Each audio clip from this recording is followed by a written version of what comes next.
Hi friends, চলো আজকে তোমাদের সাথে একটা ডেলি ব্লগ শেয়ার করি। অনেক দিনই কোনো ভিডিও শেয়ার করা হয়নি, তো তাই ভাবলাম আজকে একটা ভিডিও শেয়ার করি। তো দিনটা ছিল 27 মার্চ। দুপুরবেলা বেরিয়েছিলাম কলকাতা যাওয়ার জন্য। আসলে দিদির কাছেই যাচ্ছিলাম মেনলি। তো ওই দিন আর সেরকম কোনো ভিডিও ক্লিপ নেওয়া হয়নি। আসলে বাইরে খুবই গরম, তো ওই দিন আর সেরকম কোনো ভিডিওটাই নিতে পারিনি।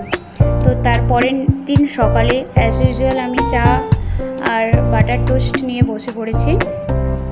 তো ব্রেকফাস্ট কমপ্লিট করে বেলার দিকে একটু খিদে পেয়ে গেছিলো, তো ছোলা আলু সিদ্ধ নিয়ে বসছিলাম।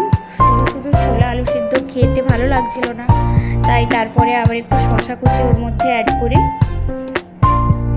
তো ওটা খেয়েই স্নান করে ফ্রেশ হয়ে একদম লাঞ্চ করতে বসে যাই। লাঞ্চের মেনুতে বিশেষ কিছুই ছিল না, কারণ হোস্টেলে আছি, বুঝতেই পারছো, সেরকমভাবে বেশি কিছু রান্না করা সম্ভব হয়ে ওঠেনি। তো লাঞ্চে ছিল ভাত, বেগুন ভাজা, পটল আলুর তরকারি আর পাঁপড় ভাজা, আর হ্যাঁ, তার সাথে ছিল আম দিয়ে টক ডাল। এই গরমে আম দিয়ে টক ডাল খেতে কম বেশি সবারই খুব ভালো লাগে, তো আম দিয়ে টক ডাল ছিল। এটাই ছিল আজকের লাঞ্চের মেনু।